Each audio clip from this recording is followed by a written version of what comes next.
그 열애께서 이제 열반을 앞두고 안한다에게 열애에게는 감춰진 스승의 주먹이 없다라고 하셨는데, 우리 이제 선부교에서는 보통 뭐 염화미소 부처님 살아계실 때부터 뭐 부처님하고 마가섭하고 이렇게 깨달음이 꽃을 드니까 이렇게 비밀스러운 뭔가를 전달하는 것처럼 이런 얘기들이 많이 이제 우리가 듣고 자랐는데요.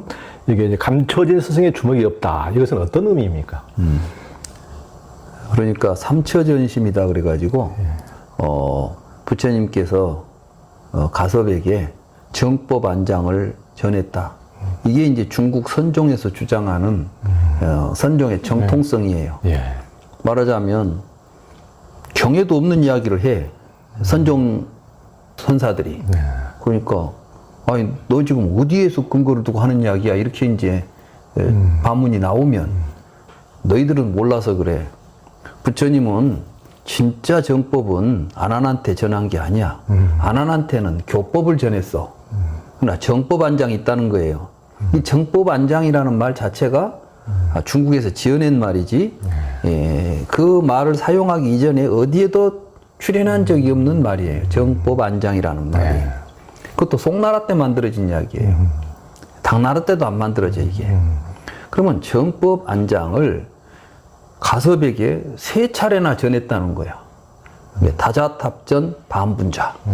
다자탑이라고 하는 탑묘가 있는데 거기 앉아 계실 때 가섭이 오니까 자리를 나눠서 앉았다는 겁니다. 그러니까 이것은 벌써 너하고 나하고는 동격이다. 이렇게 했다는 이제 중국식 발상이에요. 중국은 자리가 말하자면 임금 자리는 높잖아. 근데 거기에 세자가 옆에 탁 앉으면 벌써 이제 너는 내 후계자야 이렇게 하는 거 아니에요. 근데 부처님 당시에 부처님 옆은 누구나 앉아요. 그냥 비행 둘러 앉아. 근데 부처님은 어떤 차별의식을 가지고 나는 높은 데 앉고 이런 분이 아니에요. 심지어는 그 사문과경에 보면 아자타사투 왕이 부처님을 만나러 왔다가 옆에 있는 신하한테 묻잖아요. 아니 지금 어떤 분이 부처님이냐? 아니 모두 앉아 있는데 뒤섞여 가지고 누가 부처인지를 모르겠는 거예요. 어디가 부처님이 앉아요? 전부 머리 깎은 스님들만 앉아 있으니까. 그러니까 저쪽에 등을 벽에다 등을 대고 대중들을 향해서 이렇게 마주보고 계시는 분 있죠? 그 분위기입니다. 이렇게 이제 이야기하는 거예요.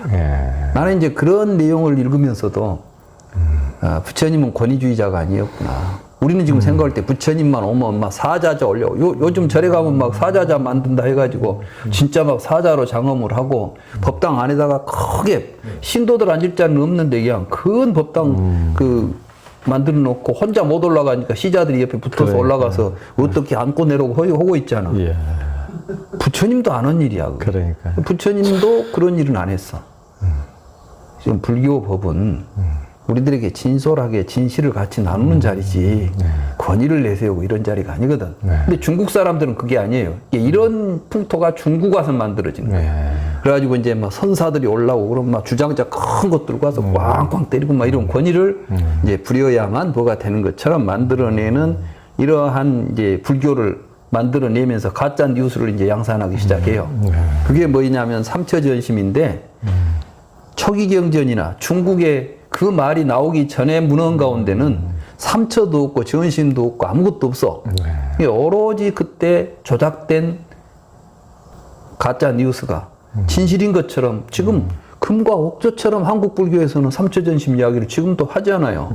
그래가지고 뭐 그 이제 다자탑전에서 자리를 나눴다. 이게 매우 중국적인 방식이라고 말하자면 법을 전하는 방식에. 그 다음에 이제 확시상부. 확시상부는 이제 마지막이고 이제 염화미소. 뭐 설법하려고 하는데 하늘에서 꽃비가 내리더라는 거지. 열애가 꽃을 드니 아무도 왜 저러지? 근데 가섭만 웃었다. 꽃을 들어 보이니 가섭이 웃어서 그때 이미 법이 전해져 버린 거예요. 나는 무슨 법이 그렇게도 전해지는가 모르겠어. 그런데 아무튼 이제 아주 그런 아주 소설 같은 이야기들을 하면 사람들은 신비한 이제 야 정말 이심전심. 그리고 이제 그걸 이심전심이라고 그래요.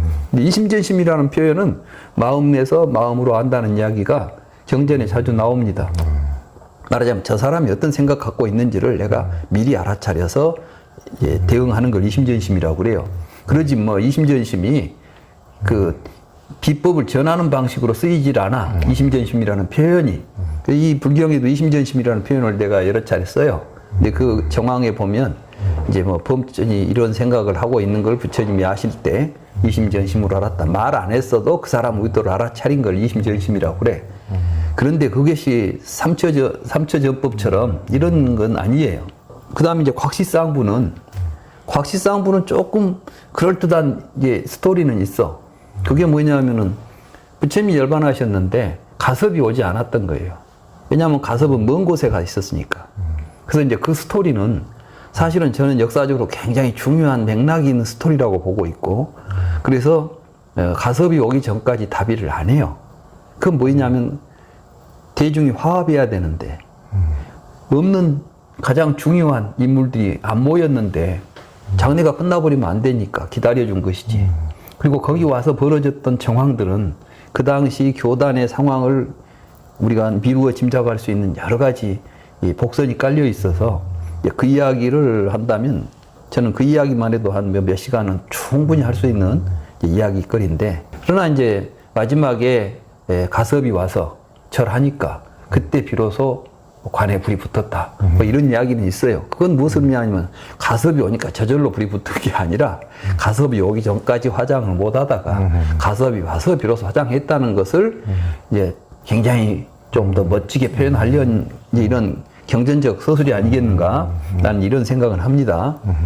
근데 아무튼 그 삼처전심이라는 이야기는 전혀 역사적인 사실도 아니고 그야말로 우리는 그러니까 불교를 거짓으로 해서는 안 된다는 이야기죠. 진실로 가야지. 그렇기 때문에 선종에 대해서 비판을 받는 거예요, 선종이. 왜 그렇게 자기들의 정당성을 거짓을 가지고 만들어내려고 하느냐. 진실이 있다 하더라도 그 거짓을 이야기하면 신뢰가 떨어지는 거예요. 그런 이제 부처님께서 무슨 말씀을 하셨냐면, 아난다가 부처님에게 말하자면 가섭처럼 좀 전법 제자를 하나 세우세요라고 말하는 거예요. 이제 직접 말은 않지만 이런 상황이 아까 이제 부처님께서 이전에 지금 심한 병을 앓았어요. 복통을 앓고 좀 회복이 되셨어. 그때 부처님께서 삶의 의지를 가지고 있었다. 이것은 뭐였냐면 아직은 내가 마무리를 해야 되는데 그래서 부처님께서 이제 굉장히 삶의 의지를 놓지 않고 이제 몸을 이제 살피신 거죠. 그렇게 해서 드디어 이제 건강을 회복했어요. 아난다는 이제 노인이 80 먹은 노인이 심한 구토 설사를 해가지고 이제 거의 빈사 상태에 갔다가 깨어나니까 얼마나 반가웠겠어요. 거기다가 아난다는 때 무슨 걱정을 했겠어요. 이렇게 갑자기 돌아가셔 버리면 교단을 누가 끌고 가냐. 이 교단의 이 승계 문제에 대해서 부처님께서 뭐 말씀을 해주시면 좋겠는데 이런 생각을 가지고 있었기 때문에 저는 부처님께서 이제 아무 말도 남기지 않고 그냥 가시면 어떨까 굉장히 우려가 됐는데 이렇게 깨어나는 걸 보니까 너무 기쁩니다. 그러니까 이제 부처님께서 정색을 하고, 아니 비구들이 나에게 또 무슨 말을 기대한단 말이냐. 나는 이미 다 이야기해줬지 않냐. 그러면서 하는 이야기가 나는 감추고 드러낸 것 없이, 그러니까 밀교와 형교가 없다는 거예요. 우리는 근데 이제 누가 뭔 말하면은 자기 말을 합리화시킬 때 이건 밀교야, 비밀리에 전한 거야, 이런 이야기하죠. 그 이야기가 바로 이 선종에서 비밀리에 가섭한테만 몰래 전했다니까. 그것이 전파된 건 누가 누구한테 전했는지 아무도 몰라. 이심전심은 누구고 한 거예요? 가섭하고만 했다는 이야기지. 이런 이야기를 원천적으로 거부하는 발언이 바로 이제 그 이야기죠. 그래서 부처님께서 나는 지금까지 그대들에게 너희들한테 감출 것도 없고 드러낼 것도 없이 있는 대로 다 이야기한 거 아니냐. 근데 비구들을 왜 열애에게 또 더 무슨 말을 더 기대한단 말이냐. 그러면서 이제 이런 이야기를 합니다. 나는 비구 상가를 내가 앞에서 끌고 간다고 생각한 적이 없다. 그리고 비구상가가 나를 추종한다고 생각한 적도 없다. 만약에 내가 비구상가를 끌고 가고 비구상가가 나를 추종한다면 내가 할 말이 있을 것이다. 그럼 뭐예요? 이제 나는 더 이상 못 가겠으니까 이제 누가 앞장서라. 그러니까 만약에 이게 군대식으로 대장이 앞에서 끌고 가는 식이라면 말하자면 이제 기독교식으로 목자가 양떼를 끌고 간다면 끌고 가던 목자가 쓰러지면 누가 앞에 나서서 그 지팡이를 짚고 또 끌고 갈 사람이 필요하잖아요. 우리는 지금까지 그러한 지도자를 원했던 거예요. 그 불교도 그러한 지도자가 부처님을 그러한 지도자라고 생각했던 것이고, 근데 그러한 지도자가 되어야 된다고 믿었던 사람이 제바달다예요. 그래서 부처님 앞에서 제바달다가 부처님이 좀 더 권위를 가지고 제대로 좀 승가를 지도하세요. 이렇게 말한 것이 제바달다의 반란인 거예요. 그러니까 부처님께서는 사람은 다 지가 주인인데 왜 누가 앞에서 끌고 가? 너 그따위 생각하는 거 그게 가장 위험한 거야, 이거 우리 종교에서. 그래서 물리친 거 아니에요. 사실 그걸 그 맥락을 봐야 된다고. 제바달다 주장한 걸 봐요. 얼마나 선명한가. 수행 똑바로 합시다. 이런 이야기야. 말 안 들으면 쫓아냅시다. 막 이런 이야기 아니야. 폭력이지. 선명하죠, 선명하면서 폭력이지. 이게 제일 위험한 사람이 앞에서 막 깃발을 흔들면서 앞에 나를 따르를 한 사람이 제일 위험한 거야. 그러니까 부처님이 이제 그러한 정황을 전해주고 있는 게 그 대목이에요. 그러면서 이제 하시는 말씀이 뭐냐면 나에게는 감추어진 스승의 주목이 없다. 그런 이야기 하잖아요. 이게 나도 처음에 그걸 번역하면서 이게 무슨 말이지? 근데 이게 이 우파니샤드하고 연관된 거예요. 그 당시 우파니샤드는 뭐였냐면 우파니사드잖아. 우파라는 것은 곁에다 하는 거예요. 옆에 니사드 앉는다는 거예요. 이게 이제 그래서 그걸 보고 우파니샤드를 한자로 번역한 사람들은 비의서라고 그래요.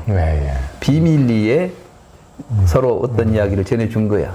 그러면 그때 이제 우파니샤드는 많은 제자들이 있어도 스승이 죽기 전에 그 자리를 넘겨줄 때는 가장 믿을 만한 제자 한 사람만, 전수받을 제자 한 사람만을 딱 데려다 놓고 아무에게도 보여주지 않은 주먹을 펴서 주먹 안에 뭐가 들어있는 거지. 보여주고 또록 닫아버리는 이 주먹이 있어야 돼. 그래서 봤지? 그거는 딱 끝내는 거야. 그럼 이 사람만 본 거야. 그 다음에 또 자기도 이거야 하고 보여주고 감춰야 돼. 그러니까 오직 그 사람만 알고 있기 때문에 모든 사람이 그 사람을 집중해서 그 사람에게 추종해야 되겠죠. 지도자를 전수하는 방법이에요. 그런데 부처님께서 나에게는 감추어진 주목이 없다. 스승의 주목이 없다는 것은 내 법을 혼자 독점적으로 전수받은 자는 없다. 누구나 내 말을 들은 자가 내 말대로 실천한다면 그 사람이 내 법을 따르는 사람이고 전하는 사람이다. 여기서 다 열려버린 거예요. 근데 그걸 뭐 가섭이 누구한테 전하고 전법을 했다고 하는 이 자체가 부처님 말씀하고는 전혀 어긋나는 말도 안 되는 이야기죠. 그렇죠. 그것을 뭐 28전을 달마까지 28번을 그 일을 했다는 게 그런 기록이 전혀 없어. 오직 선종에서만 나오는 말이지. 요새 80 몇 대까지 다 지금 있잖아요. 지금 살아. 그러니까 이제 코미디지. 있지도 않은 이야기를 대를 이어서 지금까지 내가 몇 대다고 주장해버리니까. 그건 의미가 없는 거예요. 그래서 이제, 부처님은 뭘 보게 되냐면, 부처님 당시부터 어떤 교단의 교주가 죽으면 분란이 일어나는 걸 봐요. 그게 그 자인화교에서 이제 일어났던 춘다가 보고 와서 부처님한테 보고를 하죠.